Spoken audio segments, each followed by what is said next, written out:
ஜெயில புடிச்சு போடுறாங்க. முத நாள் ராத்திரி ஜெயிலுக்கு போறேன். கொசுக்கடி மூட்டைக்கடி, ஐயோ எவனும் போக கூடாது. உள்ளேயே டாய்லெட் வர இருக்கும். எனக்கு டாய்லெட்டை பார்த்தாலே தூக்கம் வராது. அதுக்கு பக்கத்துல தலை வச்சு படுக்கணும். மறுநாள் காலில் எந்திக்கிறேன். எல்லாரும் போய் மண்ணுல கையை கட்டி உட்காரணும். அதோட போய் உட்கார்ந்துட்டேன். பாஸ்டர் உட்கார்ந்துருக்கிறேன். உட்கார்ந்துருக்கிறேன். ஒவ்வொரு கைதியா எண்ணுவாங்க. நான் அப்பதான் யோசிச்சேன், பவுல் அரெஸ்ட் பண்ணாங்க, இயேசு அரெஸ்ட் பண்ணாங்க.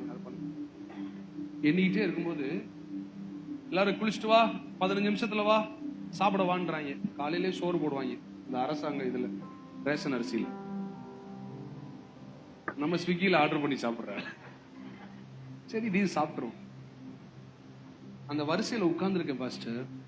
என் காதுல ஒரு சத்தம் கேக்குது. நான் எந்த நிலை என்றாலும் என்னை விட்டு போகாமல் நிற்பதெல்லாம் அழகு.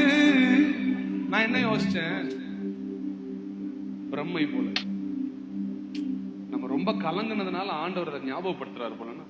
விட்டு கொடுக்காத பேரழகு பாட்டு ஓடுது. உயமலையோ சமவெளி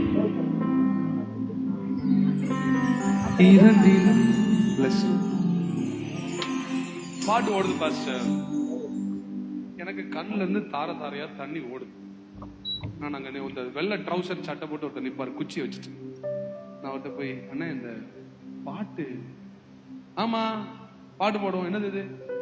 என்ன பாட்டு? அது ஜெயில டெய்லி 3 பாட்டு போடுவோம் கைதிகளுக்கு. காலையில ஒரு கிறிஸ்தவ பாட்டு, ஒரு முஸ்லீம் பாட்டு, ஒரு இந்து பாட்டு. டெய்லி காலையில 6 மணிக்கு முதல் பாட்டு இந்த பாட்டு தான் போடுவாங்க.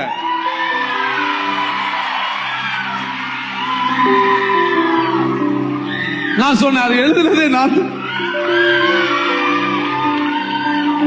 எந்த நிலை என்றாலும் நிற்பதெல்லாம் சென்ட்ரல் பிரிசன்ல நம்ம பாட்டு தான் ஓடுது.